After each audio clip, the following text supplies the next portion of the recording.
एक बात बताओ, अगर तुम्हें आज से 30 दिन में 80,000 रुपए कमाने हो तो तुम क्या करोगे? तुम्हारे पास जॉब नहीं है, लोन भी नहीं लेना है और तुम घर पर बैठे हो। ज्यादातर लोग कहेंगे कि भाई पॉसिबल नहीं है, लेकिन एक आदमी ने 1930 में, जब पूरी दुनिया में ग्रेट डिप्रेशन था, लोगों के पास खाने के पैसे नहीं थे, तब एक किताब लिखी थी। उस किताब का नाम था 1000 वेज टू मेक $1000। और उस किताब में उसने एक ऐसी बात कही जो आज भी उतनी ही सच है कि पैसा कमाना कोई लक का खेल नहीं है, यह एक स्किल है और हर स्किल सीखी जा सकती है। आज इस वीडियो में मैं तुम्हें उस किताब के 6 ऐसे पावरफुल टेक्निक्स बताऊंगा जिनसे तुम समझोगे कि पैसा कैसे बनता है, आइडिया कहां से आता है और शुरुआत कैसे होती है। और सबसे अच्छी बात, इन्हें तुम आज से ही यूज कर सकते हो। तो वीडियो को एंड तक देखो, क्योंकि जो 6 टेक्निक है सबसे डेंजरस है। एक बार समझ गए तो पैसों के बारे में सोचने का तरीका तुम्हारा हमेशा के लिए बदल जाएगा। तो बिना किसी डिले के डायरेक्ट आते हैं काम की बात पर। नंबर 1, हर प्रॉब्लम में एक बिजनेस है। देखो, सबसे पहली और सबसे फंडामेंटल बात यह है कि जहां प्रॉब्लम है वहां बिजनेस है, वहां पैसा है। सिंपल लगता है, राइट? लेकिन हम लोग प्रॉब्लम देखते हैं और क्या करते हैं? कंप्लेन करते हैं। जबकि एक स्मार्ट इंसान प्रॉब्लम देखता है और पूछता है कि इसे कौन फिक्स करवाना चाहेगा और क्या वो उसके लिए पे करेगा। एग्जाम्पल के लिए, तुम्हारे मोहल्ले में हर दूसरे घर में बुजुर्ग हैं जिन्हें स्मार्टफोन यूज करना नहीं आता, उनके बच्चे बाहर हैं। अब ये एक प्रॉब्लम है और ये एक बिजनेस भी है। तुम हफ्ते में 2 घंटे जाकर उन्हें व्हाट्सएप वीडियो कॉल, यूपीआई और एआई सिखाओ और मंथली 500 रुपए लो, यानी कि 10 घर से 5,000 रुपए बिना किसी इन्वेस्टमेंट के। रॉन्ग अप्रोच ये होगी कि यार इन लोगों को कुछ नहीं आता, खुद सीखते क्यों नहीं। राइट अप्रोच ये है कि इनकी प्रॉब्लम रियल है, मैं इसे सॉल्व कर सकता हूँ। ये एक एग्जाम्पल है, तुम सोचोगे और क्या हो सकता है। तो मैं रियल एग्जाम्पल बताता हूँ। फणींद्र शर्मा ने 2005 में दिवाली पर बस टिकट ना मिलने की फ्रस्ट्रेशन से आइडिया निकाला और 2006 में रेड बस शुरू किया। सिर्फ 5 लाख से शुरू करके उन्होंने ऑफलाइन बस बुकिंग सिस्टम को ऑनलाइन बनाया और 2013 में इसे आईबीबो ग्रुप को 800 करोड़ रुपए में बेच दिया। मैनागर कहते हैं कि तुम्हें कोई नई चीज इन्वेंट नहीं करनी, बस ये देखो कि लोगों को क्या चाहिए और उन्हें कौन दे रहा है, और कोई नहीं दे रहा तो तुम दो। नंबर 2, पहले सेल करो बाद में बनाओ। अब ये वाली बात थोड़ी उल्टी लगेगी, लेकिन ये मोस्ट पावरफुल बिजनेस लेसन है। ज्यादातर लोग क्या करते हैं, 6 महीने प्रोडक्ट बनाने में लगाते हैं, फिर लॉन्च करते हैं, फिर पता चलता है कि भाई कोई खरीदना ही नहीं चाहता। टाइम भी गया, पैसा भी गया, एनर्जी भी गई। मिनागर कहते हैं कि पहले पूछ लो फिर बनाओ। एग्जाम्पल के लिए, मान लो कि तुम्हें कुकिंग आती है और तुम ऑफलाइन टिफिन सर्विस शुरू करना चाहते हो, तो पहले किचन सेटअप मत करो। पहले अपने 10 दोस्तों और पड़ोसियों को मैसेज करो कि भाई अगर मैं घर का खाना 100 रुपए में डेली डिलीवर करूं तो क्या तुम लोग लोगे? अगर 5 लोगों ने भी हाँ कह दिया ना, तो बिजनेस शुरू हो गया। अब किचन रेडी करो। गलत तरीका यह है कि पहले प्रोडक्ट बनाओ फिर बेचने की कोशिश करो, फेल हो जाओगे। सही तरीका यह है कि पहले कस्टमर ढूंढो, उनसे कमिटमेंट लो और फिर डिलीवर करो। यही लॉजिक है जिस पर आज बड़े बड़े स्टार्टअप्स चलते हैं, और मिनाकर ने यह 1930 में लिख दिया था, सोचो। नंबर 3, एक्सपर्टीज बेचो, टाइम नहीं। ये टेक्निक थोड़ी फिलोसॉफिकल है, लेकिन ध्यान से सुनो। जब तुम कोई जॉब करते हो तो तुम क्या बेच रहे हो? अपना टाइम, और टाइम लिमिटेड है, 24 घंटे। मतलब तुम्हारी अर्निंग की एक सीलिंग है। लेकिन जब तुम अपनी एक्सपर्टीज बेचते हो, अपना नॉलेज, अपने स्किल्स, तो वो टाइम से बाउंड नहीं होता। एग्जाम्पल के लिए, एक सीए है, अगर वो सैलरी पर काम करे तो महीने के 50,000, लेकिन अगर वो 5 छोटे बिजनेसेस को पार्ट टाइम अकाउंटिंग एडवाइस दे और हर बिजनेस से 10,000 रुपए ले, तो वही 50,000 रुपए उसको मिलेंगे बिना फुल टाइम कमिटमेंट के। अब तुम सोच रहे हो कि भाई मेरी तो कोई एक्सपर्टीज नहीं है, तो भाई रुको जरा, सब्र करो। क्या तुम्हें एक्सेल आता है, कैनवा आता है, रील्स एडिट करना आते हैं, किसी सब्जेक्ट का अच्छा नॉलेज है, प्रॉम्प्ट सीखना आते हैं, इमेजेस और वीडियोस जनरेट करना आती है, तो यही तुम्हारी एक्सपर्टीज है। किसी को ये नहीं आता जो तुम्हें आता है। कई लोग होंगे जिन्हें वो नहीं आता जो तुम्हें आता है।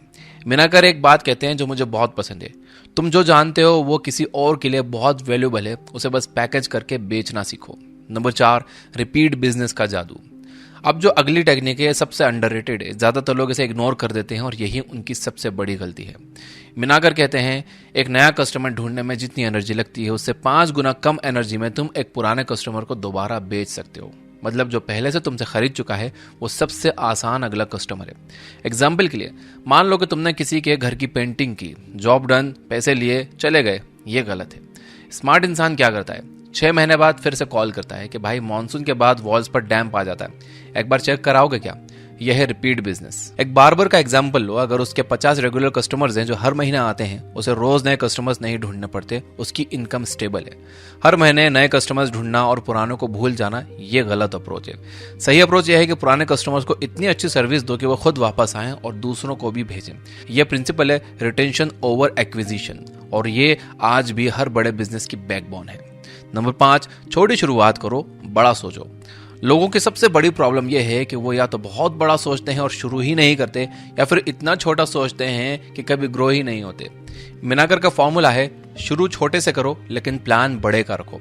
एग्जाम्पल के लिए, एक लड़की है जिसे बेकिंग आती है, उसने शुरू किया घर से, सिर्फ फ्रेंड्स के ऑर्डर्स से, फिर इंस्टाग्राम पर पेज बनाया, फिर एक छोटी सी बेकरी, फिर बल्क कॉर्पोरेट ऑर्डर्स। आज वो 2 लाख रुपए महीना कमाती है, लेकिन शुरुआत हुई थी एक चॉकलेट केक से। मिनाकर एक बहुत काम की बात कहते हैं कि बड़े बिजनेसेस की शुरुआत छोटे आइडियाज से होती है, लेकिन उन आइडियाज के पीछे एक बड़ी सोच होती है।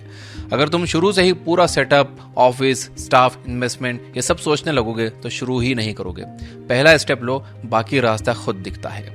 क्या आप जानते हो मैकडॉनल्ड्स की शुरुआत कैसे हुई थी? एक छोटी सी रोड साइड बर्गर स्टॉल से, और आज 100 से ज्यादा देशों में है। तो अगली बार जब कोई तुम्हारा मजाक उड़ाए कि अरे यार ये क्या छोटा मोटा काम कर रहा है, तो बस मुस्कुराओ, क्योंकि तुम्हें पता है कि तुम्हें कहाँ जाना है।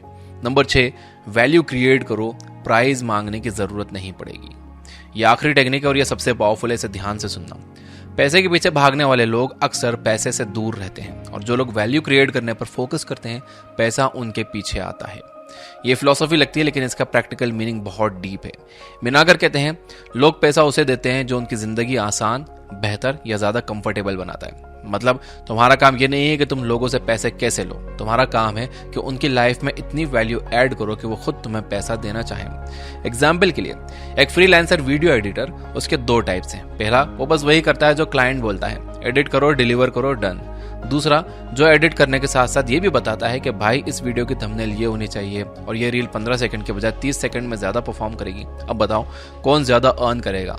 दूसरा, क्योंकि वो सिर्फ सर्विस नहीं दे रहा, वो वैल्यू दे रहा है। एक और एग्जाम्पल लेते हैं। 2 दुकानदार 2 तरह के। पहला सामान बेचता है, कस्टमर चला जाता है। दूसरा, कस्टमर आया, उसने कुछ खरीदा, दुकानदार ने उसको बताया कि भाई ये प्रोडक्ट इस तरह से यूज करना ज्यादा काम आएगा। कस्टमर नेक्स्ट टाइम कहाँ जाएगा? उसी दुकान पर। यह है वैल्यू। और ये बात सिर्फ बिजनेस पर अप्लाई नहीं होती, जॉब पर भी होती है। जो एम्प्लॉय सिर्फ अपना काम करता है वो एवरेज रहता है, और जो एम्प्लॉय अपने से ज्यादा काम करता है, सॉल्यूशंस लाता है, आइडियाज देता है, टीम की हेल्प करता है, वो प्रमोटेड होता है।